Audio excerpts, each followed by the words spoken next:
This is your Vigilant Liberty radio news from Independent Journal Review for Tuesday, February 10th.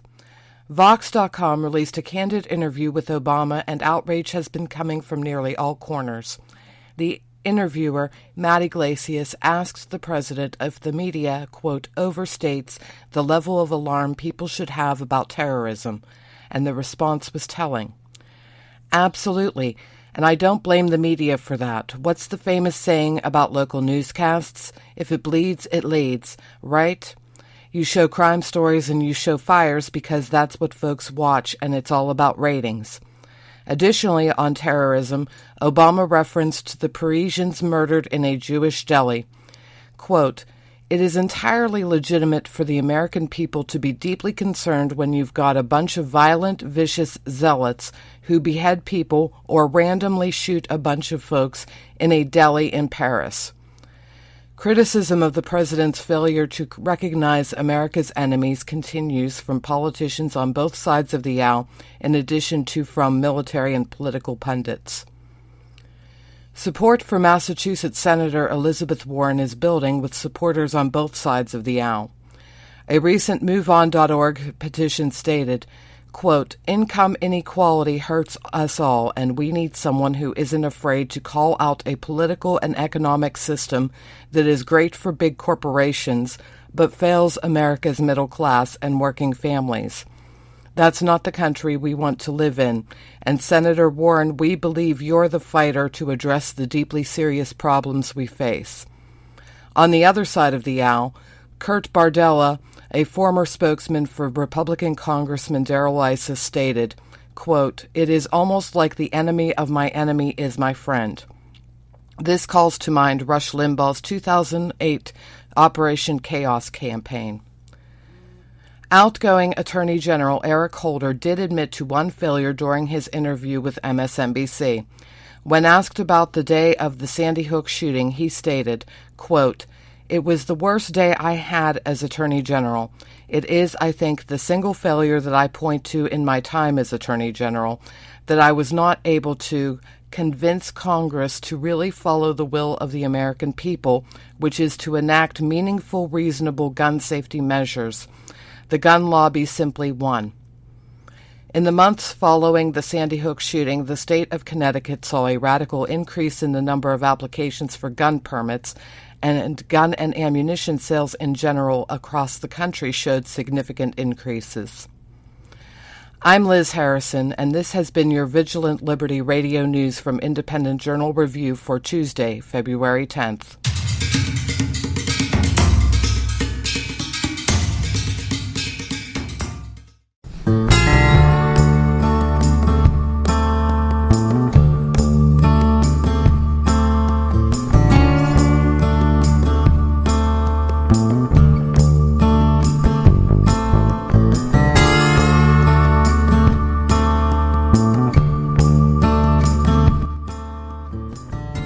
Welcome back to the Right Mics for the second hour. First hour flew by, as most hours do. If you want to weigh in, this might be happy hour, because Hausum and I, as much as we like to talk, we do not have a guest this hour. 412-567-6879. Or tweet us, as our good friend Dan Fitzgerald does throughout the show, at the Right Mics. So, Michael, it's just you and me, brother. I mean, it's our own show, dude. We can just go wherever we want. As long as we don't obviously go into television shows, it sounds like. Yeah? Why? What do you mean, why? I'm kidding. Yeah, if you guys were going to do that for the third time, I was going to ask you how long, and then I'll just go shovel the driveway. Yeah, so we can move on from that. So, let's talk about a little bit of karma. Okay. This story, I'm not sure actually if it makes me feel good or not, but I do find instances of karma to be at least cathartic. Did you hear about that artist in Paris who does these coexist paintings all over the city, and he got the crap beat out of him by a bunch of Muslims? You know what? I did not. And let me tell you just real quickly, when you sent me this link, I glanced at it because you and I are fast and furious and stuff back and forth and working on other stuff. And I just kind of glanced at the what would be the bumper sticker, right? And Yeah. I just thought about your bumper sticker, and I did not equate the original with the story. So yeah, I'm looking at the link now, but tell us about it. Yeah, so folks, I'm sure you've seen, or maybe if you own a Prius, you already. I think actually those come out of the Toyota factory with a coexist sticker on the back. Well, here's what I think, just real quickly. I don't think necessarily, but I think that I've seen a bumper sticker that says Prius owners, we get it, right? So go. I'm sorry. Go ahead, man. Yes, we understand. So the coexist bumper sticker, it's got the crescent C, the peace sign, an E with the arrow and the cross, the gender thing, and then the Star of David. And then I don't even know what the thing on top of the I is. Is that about? I don't know what It's that is. it's a star with a dot in the middle. I don't know what Okay. that is. I don't know what that is either. Yeah, I don't know either. And then the It's probably S, some devil worship thing. But no, I'm kidding. yeah, probably. The S is the yin yang of the Eastern religions, and then the T is a cross. I didn't And get the I coexist never got the idea S. is I that never got everybody the should S all get until you along, told me. right? I never got the S until you told me. Um, so then this guy, this artist, he does his own particular coexist bumper stickers. Right? I see it. Can you guys hear Did me? we lose Hausman? I think we did. Are you there? I was gonna say I do think that the dot on the I is for the. It looks like a pentagram. I don't know what See, it Well, is. I think yeah.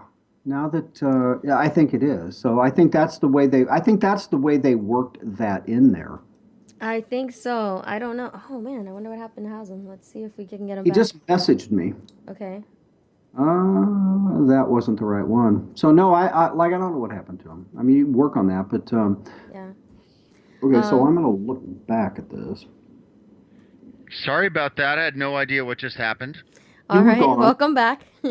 Yeah, you know what happened is my internet went from my primary Wi-Fi to the secondary one that has much narrower bandwidth without even telling me. Just boom, and all of a sudden I lost everything.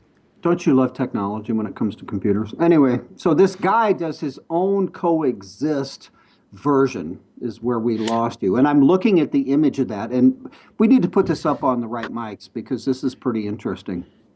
Yeah, so this guy, he does these things. His name is Combo. And his version of the coexist just has the crescent, the Star of David, and the cross. And after and on the heels of the Charlie Hebdo thing, he was doing these, and I've seen this story several different places. It was Jihad Watch that actually did it initially, which I think isn't Jihad Watch Pam Geller's site. I do not know that. Yeah, I It think would be so. cool if it is, but yeah. Yeah, I think so. I'll have to check it out. So this guy was putting this thing all over the city, and he dresses. He looks like a Muslim. You know, he wears the long. What do you? It's not a dress. Whatever it's It's called. a dress. He's got like a Western looking parka, leather parka over it, hoodie parka or whatever. Yeah, No. so that's his hipster cred. Right. Then obviously the beard. And now what he says is that he does not wear the traditional Muslim dress because he's attracted to a more fundamentalist version of Islam, but he Mhm. does it to disrupt established codes. Um, so that the point of it is that he's jumping in the middle of this conflict, to raise awareness and be an artist. He had been told, a bunch of people had told him to not do that anymore, and Mhm. then they beat the crap out of him. So the coexist guy gets beat up for doing coexist on the heels of the Charlie Hebdo thing. And the irony, obviously, is that the concept of coexist, at least with regard to radical Muslims, Right. It doesn't exist. By the way, and this is why we love producer extraordinaire Jessica, as if I'm talking to you're not here, but she messages us. We were trying to figure out what the little thing was, the dotted I's, you called it, Michael, above the I, yeah, dotted I above the I, redundant. I is dotted with a Wiccan pentacle. Pentangle? Pentangle, yeah. Yeah, pentangle. So there we have it. Anyway, Michael. Well, of course it is. Yeah. So they got everything in there. Oh, interesting. Except for this guy's version of it obviously doesn't include all of those. Right. So I'm really kind of wondering why he is against peace or male females or the Wiccans or Confucianism. Well, that's a very good point. And of course, peace means different things to different people, right? Yeah. So anyway, it's straight from, as far as I'm concerned, an artist that intentionally jumps in the middle of a millennia old conflict, trying to, encourage and raise awareness for coexistence, gets his ass kicked as a result. And again, the irony, but the other question is, does he also do what, as you just described, jumped in the middle? Because this is a perfect opportunity for me to become really famous. Yeah. This is Robert Spencer. Jihad Watch is Robert Spencer's thing. Okay. And Robert Spencer, he's kind of like Pam Geller on the Muslim. Jihad Watch is an interesting site about what's going on stuff with Islam, clearly. Okay. I got it. You want to talk a little politics? Let's do it. I mean, listen, you and I have both talked. You and I have talked, I think that's probably better said, about Pocahontas, Hiawatha, the whole 2016 thing with Hillary. I've made predictions. You made predictions. We talked about it a lot. But one of our co-writers at IJ Review, Lawrence Bach, this is probably not, probably shouldn't say it, but I will. I have no idea who that guy is. But anyway, the headline, Dems and GOP both want Elizabeth Warren to beat Clinton in 2016, but for very different reasons. What's that all about? What's that all about? You know what? In fact, there's a little bit of a video, and I just watched the first part. I don't know how long the whole thing is. Maybe we should send it to Jess. Well, they don't have I'm looking at the post. They do not have the YouTube version here, so that would take a bit of effort to go find that. Okay. Well, according to my up thing, it says that the ad is going to close in 399 seconds, and my screen is frozen as a result, which is awesome. Okay. Yeah, which is great. Well, I mean, we can just talk about that generally because we've talked about it a lot. I mean, you have the faction of the Democratic Party, which I believe is the Democrat Party. I just violated my rule. The faction of the Democrat Party, which is growing, that wants the Clintons to ride off into the sunset. And I'm just talking about the far left. I'm talking about a lot in the Democrat establishment who knows, or at least believes. I read a couple of stories about this today. That it's going to be the same old with Hillary 2016 as it was with Hillary 2008. She sucks as a candidate. There's infighting in her campaign. It was ugly, and it will be again. And this is an assessment by Dem establishment pals.